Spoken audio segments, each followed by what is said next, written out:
Hello, good morning, नमस्कार दोस्तों। आशा करता हूं आप लोग कुशल मंगल होंगे। तो आइए 13 अगस्त की करंट अफेयर्स में देख लेते हैं कि आज के 10 मोस्ट इंपॉर्टेंट क्वेश्चन कौन से हैं। पहले प्रश्न के साथ शुरुआत करते हैं। पहला प्रश्न है, भारत की दूसरी परमाणु संचालित बैलिस्टिक मिसाइल पनडुब्बी का नाम क्या है।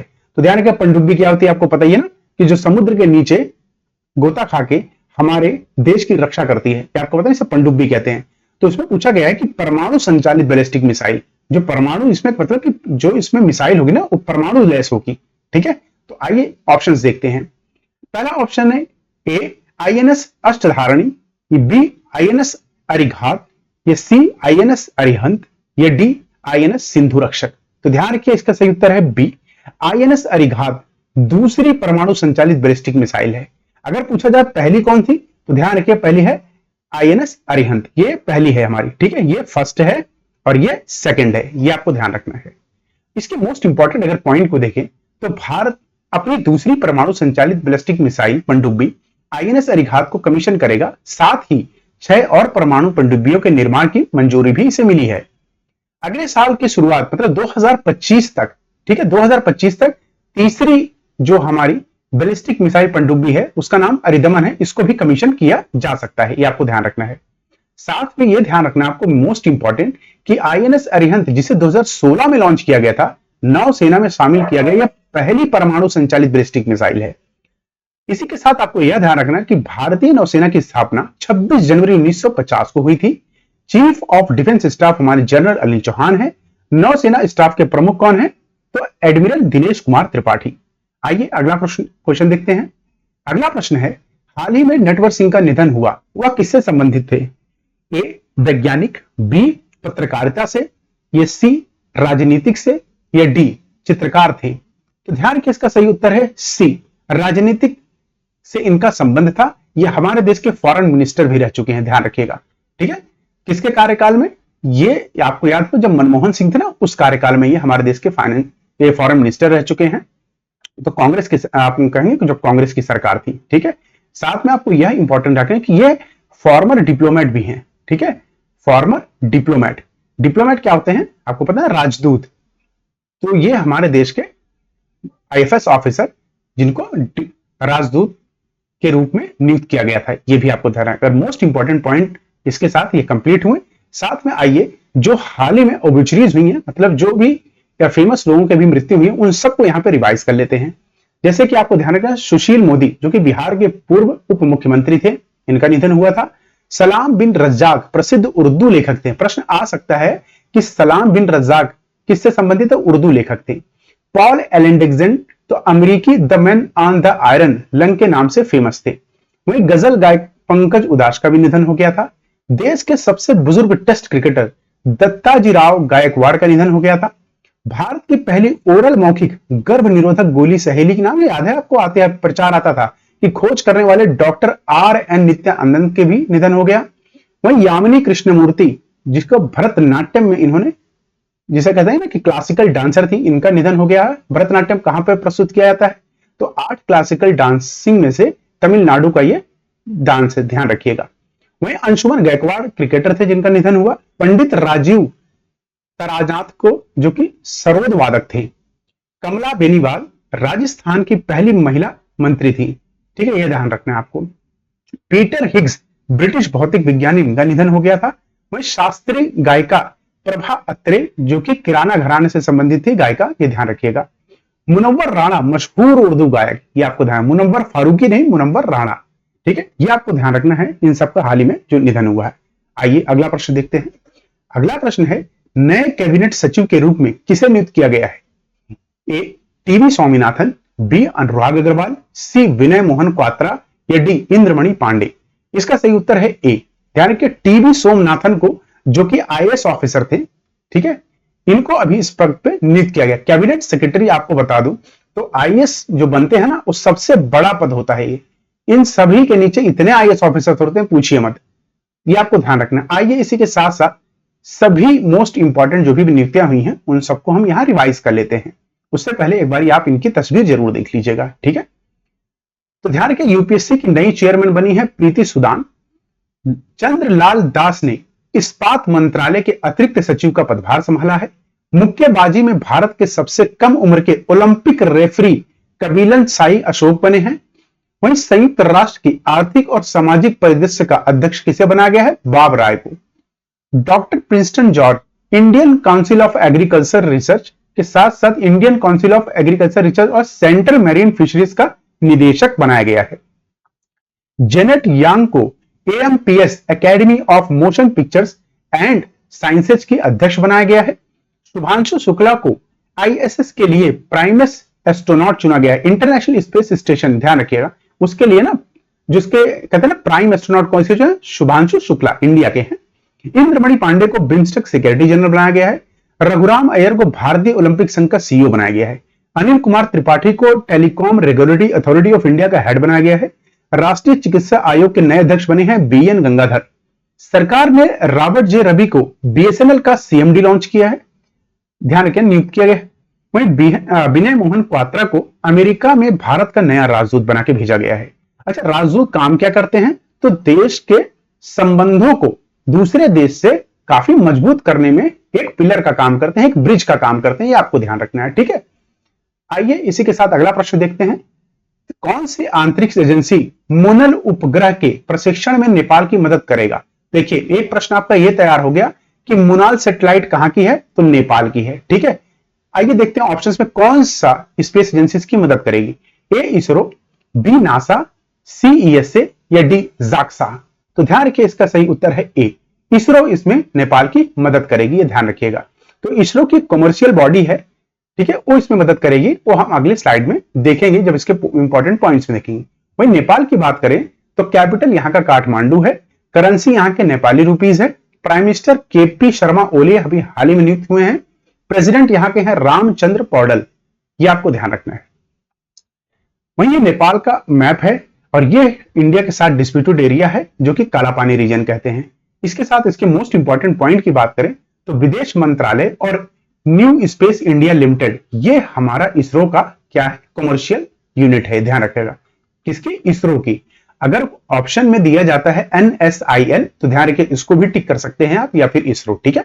तो मुनल उपग्रह को लॉन्च करने के लिए एक समझौते पर हस्ताक्षर किए हैं। New space India limited ISRO की वाणिज्य शाखा है। मुनल उपग्रह Nepal academy of science and technology द्वारा विकसित कर रही है, यह आपको ध्यान रखना है। आइए नेपाल के बारे में और चीजें इकट्ठा कर लेते हैं।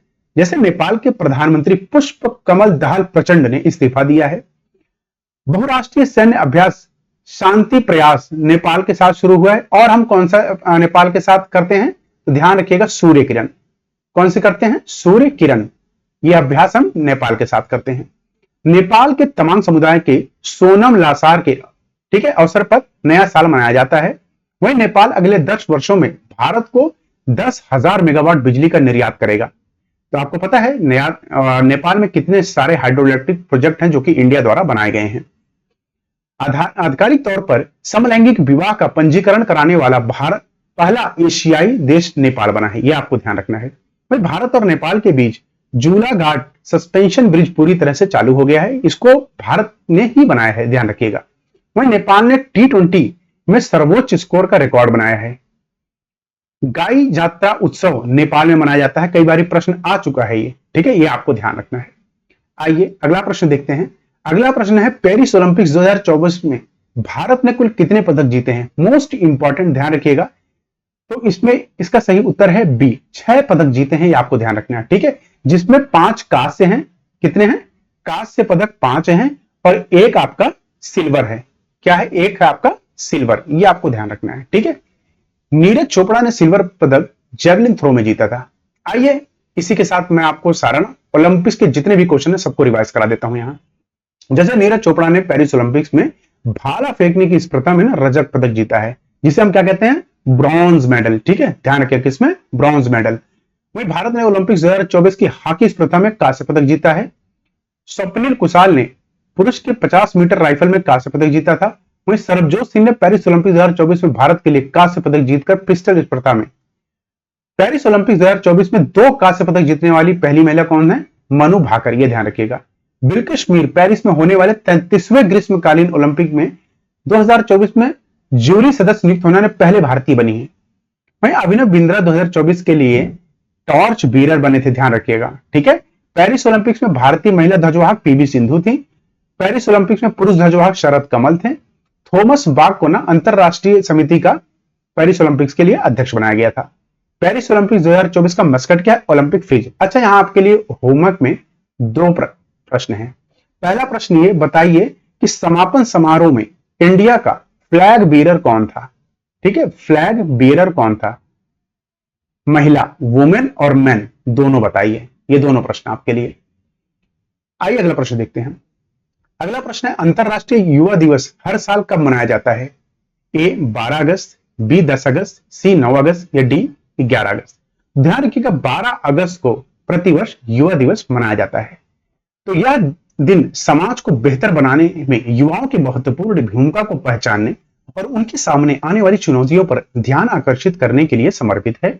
अंतरराष्ट्रीय युवा दिवस 2024 का विषय क्या है अगर पूछा जाता है तो क्लिक से प्रगति तक सतत विकास के लिए युवा डिजिटल मार्ग। संयुक्त राष्ट्र ने आधिकारिक तौर पर 1999 में 12 अगस्त को अंतरराष्ट्रीय युवा दिवस के रूप में घोषित किया था। संयुक्त राष्ट्र यूएन एक अंतर सरकारी संगठन है जिसे 1945 में स्थापित किया था। अगर पूछा जाता है यूएन की स्थापना कब हुई तो 1945 में। संयुक्त राष्ट्र वर्तमान में कितने देश हैं? तो 193 देश इसके सदस्य हैं। मुख्यालय कहां है? न्यूयॉर्क शहर में। न्यूयॉर्क कहां पे? यूएसए। एंटोनियो गुटेरेस संयुक्त राष्ट्र के वर्तमान महासचिव हैं। ये भी प्रश्न आ जाता है। आइए अगला प्रश्न देखते हैं कि हाल ही में किस देश ने भारत के साथ द्विपक्षीय वायुसेना अभ्यास उदार शक्ति 2024 में भाग लिया है? A USA, B France, C Canada या डी मलेशिया। इसका सही उत्तर है डी, मलेशिया ने हाल ही में ये पार्टिसिपेट किया। अच्छा, ये हुई कहां थी एक्सरसाइज? तो ध्यान रखिएगा मलेशिया में हुई है। ठीक है, तो कहां हुई है? मलेशिया। ये ध्यान रखिएगा। यह अभ्यास मलेशिया के क्वांटन में हुआ है। अगर पूछा है कहां पे? क्वांटन में। ध्यान रखिएगा। आइए इसी के साथ सारे अभ्यास के यहां रिवाइज कर लेते हैं। जैसे डेजर्ट साइक्लोन इंडिया और यूएई के बीच में होता है, इस साल राजस्थान में हुआ था। अयोध्यामा इंडिया और थाईलैंड के बीच में होता है। साइक्लोन एक्सरसाइज इंडिया और इजिप्ट के बीच में। खंजर एक्सरसाइज इंडिया और किर्गिस्तान के इस साल हिमाचल प्रदेश के बखोल में हुआ था। स्ट्रीट फास्ट डिफेंडर 2024 नाटो के साथ होता है। ठीक है, NATO in the sense of कि नाटो के जो 16 के 16 देश है ना वो इसमें पार्टिसिपेट करते हैं। वही desert night exercise India, France, UAE 3 देश पार्टिसिपेट करते हैं। अरेबियन सी में हुआ। वायु शक्ति इंडियन एयरफोर्स पोखरण राजस्थान में हुआ था। गगन शक्ति एक्सरसाइज इंडियन एयरफोर्स ऑर्गेनाइज करवाती है। गरुड़ फ्रांस और इंडिया के साथ होता है। वज्र प्रहार और युद्ध अभ्यास यूएसए और इंडिया के साथ। सदा तंत्रिक अभ्यास इंडिया और सऊदी अरेबिया के साथ राजस्थान में हुआ था। मिलान एक्सरसाइज इंडिया और नवल फोर्सेज के साथ। ठीक है, इंडिया की जितनी भी नवल फोर्सेज है ना, नवल फोर्सेज वो पार्टिसिपेट करती हैं। विशाखापट्टनम में हुआ था इस साल। कटलेस एक्सरसाइज आईएनएस तीर ने पार्टिसिपेट किया था। 16 कंट्रीज ने पार्टिसिपेट किया था टोटल। तो पोर्ट विक्टोरिया सिचिलीज में हुआ था। लेमिटे एक्सरसाइज इंडिया और सिचिलीज के बीच में होती है, इस साल सिचिलीज में हुआ था। दोस्ती एक्सरसाइज इंडिया, मालदीव, श्रीलंका 3 देशों के साथ होती है और ये मालदीव्स में उस साल हुआ था। समुद्र लक्ष्मण एक्सरसाइज इंडिया और मलेशिया के साथ होती है, विशाखापट्टनम में हुआ था। सी डिफेंडर एक्सरसाइज इंडिया यूएसए के बीच में हुआ था, पोर्ट ब्लेयर में हुआ था। वही tiger Trump exercise USA India के बीच में हुआ है, ईस्ट कोस्ट ऑफ इंडिया के साथ इस बार हुआ था। ईस्ट कोस्ट ऑफ इंडिया, देखिए इस पार्ट को ईस्ट कोस्ट ऑफ इंडिया कहते हैं। वो धर्मागार्जियन एक्सरसाइज भारत और जापान के बीच में होती है, इस साल राजस्थान में हुआ था। 10 तिलक एक्सरसाइज भारत और उज्बेकिस्तान के बीच में होती है, इस साल उज्बेकिस्तान में हुआ था। सागर कवच सेकंड एडिशन था इसका, सभी समुद्री सुरक्षा एजेंसियां भाग लेती हैं, इस साल लक्षद्वीप में हुआ था। काइजन सहयोग इंडिया और जापान के बीच में होती है, इस साल चेन्नई के तमिलनाडु। ध्यान रखिएगा। आइए अगला प्रश्न देखते हैं। किस भारतीय को हाल ही में तिमोर लेस्ते का सर्वोच्च नागरिक grand collar of the year award पुरस्कार मिला? A Neeraj Chopra, B S Jaishankar, C Droupadi Murmu या डी नरेंद्र मोदी। तो आपने आंकड़ा लगा ही लिया होगा फोटो से कि द्रौपदी मुर्मू को यह सर्वोच्च, ठीक है, सर्वोच्च अभी यह पुरस्कार मिला है। तो कहां किस देश ने दिया है इसको? तो ध्यान रखिएगा इस देश को grand collar of the year award जिसे दिया गया तो तिमोर लेस्ते एक देश है, उसने यह अवार्ड द्रौपदी मुर्मू को दिया है। ध्यान रखिएगा। तो यह यात्रा करने वाली ना इस देश की पहली भारतीय राष्ट्रपति बनी है, यह भी आपको ध्यान रखना है। अच्छा, एक बारी इसकी लोकेशन जरूर देख लीजिए जो कि बहुत इंपॉर्टेंट है। रीजन क्या है कि प्रश्न आ सकता है कि कहां पर है, तो कुछ नहीं, आप जैसे ही जावा देखेंगे ना, जावा और ये आपका ब्रूनो सुवेले।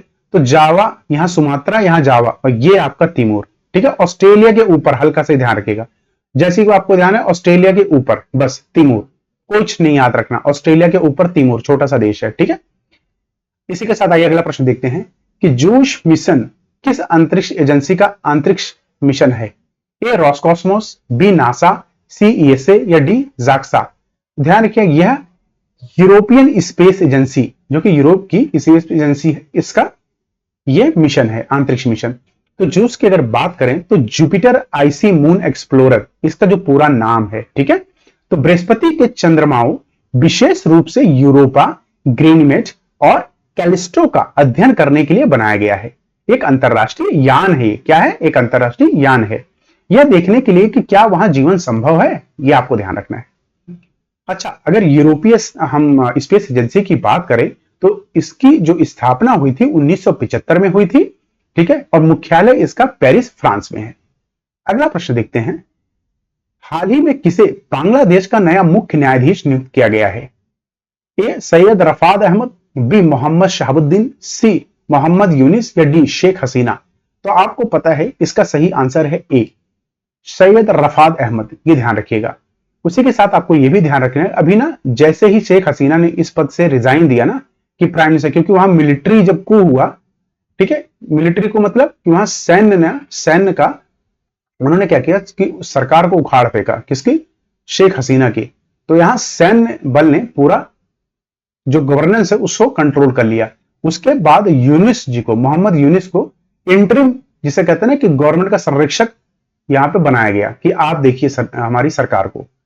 ठीक है, उसके बाद मोहम्मद शहाबुद्दीन की बात करो तो यहां के प्रेसिडेंट है बांग्लादेश के। ठीक है, ये आपको ध्यान रखना है, प्रेसिडेंट है। इसके साथ मोस्ट इंपॉर्टेंट जो है इसका मैप, ये आपको ध्यान रखना है। ये इसका मैप है। अगर आप ध्यान से देखें तो एक बात मैं आपको यहां बताना चाहूंगा कि भारत सबसे बड़ी जो अपनी बाउंड्री शेयर करता है ना, वो बांग्लादेश के साथ ही करता है, न चाइना के साथ न पाकिस्तान के साथ। ध्यान रखिएगा, तो बांग्लादेश के साथ ही भारत अपनी सबसे बड़ी बाउंड्री शेयर करता है। आप ये देखिए ना, ये पूरा जो लाल मैंने किया है ये बांग्लादेश है, और कितने सारे राज्यों से हमारी बाउंड्री शेयर होती है, जैसे मिजोरम हो गया, त्रिपुरा हो गया, असम हो गया, मेघालय हो गया, और यहां वेस्ट बंगाल हो गया। इतने राज्यों से हमारी बाउंड्री इससे शेयर होती। यहां पर आपको पता ही है क्या है, ये जो पार्ट आप देख रहे हैं इसे बोलते हैं डेल्टा। ठीक है, डेल्टा। कौन सा डेल्टा? सुंदरबन। दुनिया का सबसे बड़ा डेल्टा है ये। ठीक है, सुंदरबन डेल्टा। आइए, इसी के साथ यह पूरा हुआ। अब हम देखते हैं कल के जो हमने पढ़ा था ना, 12 अगस्त की जो करंट अफेयर्स हमने पढ़े थे उनको हम फटाफट यहां पे रिवाइज कर लेते हैं, उसके बाद हम सेशन एंड करते हैं। तो पहला प्रश्न था कल का, कौन सा राज्य देश का तीसरा सबसे बड़ा टाइगर रिजर्व बनाएगा? तो इसका सही उत्तर था छत्तीसगढ़। पेरिस 2024 समापन समारोह में भारत के लिए पुरुष ध्वजवाहक के रूप में किसे चुना गया था? तो सृजेश, ये हॉकी के प्लेयर हैं। विश्व सेर दिवस कब मनाया जाता है? आपको पता है 10 अगस्त को प्रति वर्ष। भारत का पहला राइस एटीएम कहां लगाया गया? तो उड़ीसा। अच्छा, उड़ीसा के सीएम कौन है? आप मुझे कमेंट बॉक्स में लिखिए। नंदिनी सहकार योजना किसने शुरू की? तो एनसीडीसी ने, राष्ट्रीय सहकारी विकास निगम ने। प्रधानमंत्री आवास योजना अर्बन 2.0 के तहत कितने परिवारों को लाभ मिलेगा? तो 1 करोड़ परिवारों को। भारत के प्रस्ताव के बाद इस महासागर में 3 पानी के नीचे से भौतिकी विशेषताओं को आधिकारिक तौर पर नामित किया गया है? तो इंडियन ओशन में। ध्यान रखिएगा। चेक ट्रांजैक्शन सिस्टम, जिसे हाल ही में समाचारों में देखा गया है, किससे संबंधित है? तो आरबीआई ने भी हाल ही में किया है कि ताकि आपका जो चेक का ना मूवमेंट है फिजिकल, उसको बंद करके सिर्फ इलेक्ट्रॉनिक मीडियम से इसको क्लियर करा जा सके। नवा है कि जिसे कॉम्प्लेक्स के नाम से जाना जाता है, हाल ही में समाचारों में देखा गया, किस रोगजनक के कारण होता है? तो ध्यान रखिएगा कि मंकी पॉक्स होता है वायरस के कारण। ठीक है। 10वां प्रश्न था अंतिम कि राष्ट्रीय आवास बैंक के एमडी के रूप में किसे नियुक्त किया गया है? तो संजय शुक्ला को।